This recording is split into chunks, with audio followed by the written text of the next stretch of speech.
नमस्कार दोस्तों, स्वागत है आप सभी का फिर से एक बार हमारे इस YouTube चैनल पर। दोस्तों, हर व्यक्ति को 24 घंटे का समय मिलता है और 24 घंटे में वह व्यक्ति ना जाने कितने लोगों को अपनी वाणी से दुख पहुंचाता है, उसे खुद भी याद नहीं रहता। लेकिन हमेशा व्यक्ति को यही प्रयास करना चाहिए कि वह जब भी वह किसी भी जगह अपनी वाणी का इस्तेमाल करे तो उससे सामने वाले व्यक्ति को जो उसकी वाणी को सुनेगा उसे हमेशा प्रसन्नता मिलनी चाहिए। उसे ऐसी वाणी का इस्तेमाल करना चाहिए।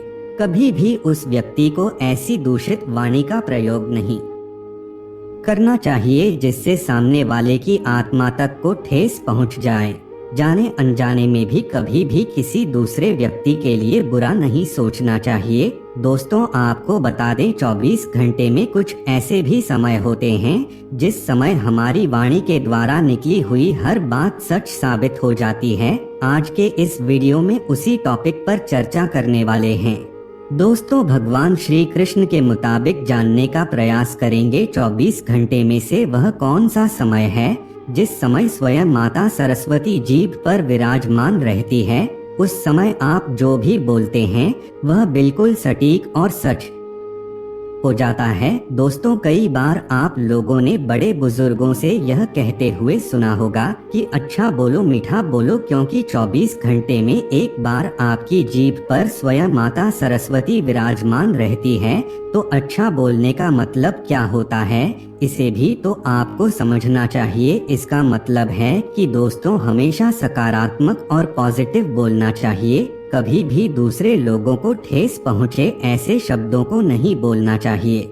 हमेशा दूसरे लोगों को प्रसन्न करने वाले शब्दों का उच्चारण अपने मुख से करना चाहिए। कभी भी किसी दूसरे व्यक्ति के लिए अपशब्द अपने मुंह से नहीं बोलना चाहिए। क्या पता आप जिस समय दूसरे व्यक्ति को गाली दे रहे हो, दूसरे व्यक्ति को श्राप दे रहे हो, उस समय माता सरस्वती आपकी जीभ पर विराजमान हो और वह बात आपकी सच हो जाए तो इससे सामने वाले को बड़ा नुकसान हो सकता है। इसलिए दोस्तों, कभी भी दूसरे व्यक्ति के बारे में गलत नहीं बोलना चाहिए। दोस्तों, माता सरस्वती को बुद्धि, ज्ञान और विवेक की देवी के रूप में जाना जाता है।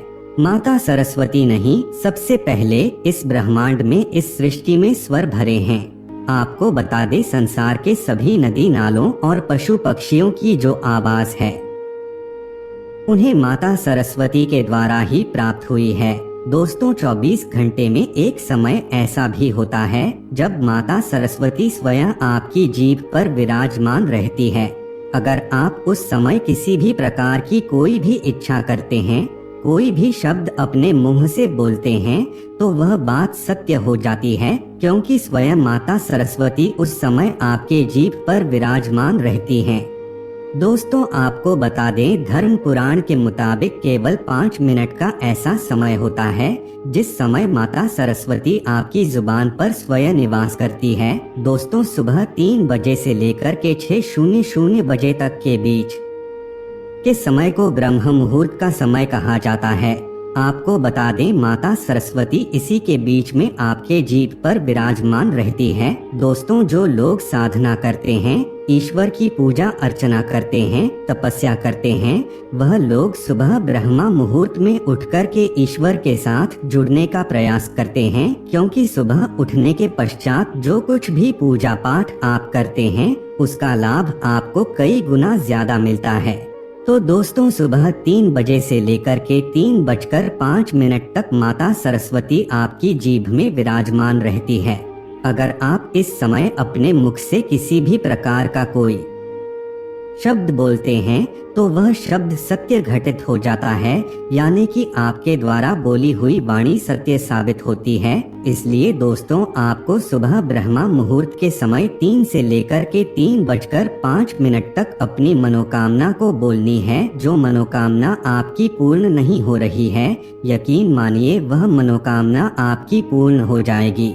कुछ लोग कहते हैं कि सुबह जल्दी नहीं उठा जाता, लेकिन आपकी जानकारी के लिए बता दे, अगर आप सुबह जल्दी नहीं उठेंगे तो आप इस प्रयोग को नहीं कर पाएंगे, क्योंकि सुबह 3 बजे से लेकर के 3:05 तक का समय ही होता है जिस समय माता सरस्वती आपकी जीभ पर विराजमान रहती है, इसलिए इस समय तक आपको पूरी तरीके से तैयार होकर के अपनी मनोकामना बोलनी है। दोस्तों, आपको इस क्रिया को लगभग 11 दिनों तक करना है। आपको बता दें, सबसे पहले आपको सुबह 3 बजे से पहले उठ जाना है और फ्रेश होकर के किसी जगह पर बैठ जाना है और भगवान को मन ही मन 5 मिनट धन्यवाद बोलना है। आपको जो कुछ भी प्राप्त है उसके लिए आपको परमात्मा का धन्यवाद करना है। उसके बाद दोस्तों, जैसे ही 3:10 होता है, वैसे ही आपको अपनी मनोकामना बोलनी है। अगर आप उस समय अपनी मनोकामना बोलते हैं तो निश्चित रूप से आपकी मनोकामना पूर्ण हो जाएगी। भगवान आपकी मनोकामना को बहुत ही जल्दी पूर्ण कर देंगे। अगर आपने किसी जगह एग्जाम दिया हुआ है नौकरी के लिए और उसका रिजल्ट अभी नहीं आया है, तो उस स्थिति में भी आप इस प्रयोग को कर सकते हैं। सुबह उठ करके आप अपनी मनोकामना बोलिए, आपकी मनोकामना पूर्ण हो जाएगी। तो दोस्तों, आज के लिए बस इतना ही। हमें उम्मीद है जानकारी आपको पसंद आई होगी। फिर मिलते हैं एक नए और ताजा एपिसोड में। तब तक के लिए नमस्कार।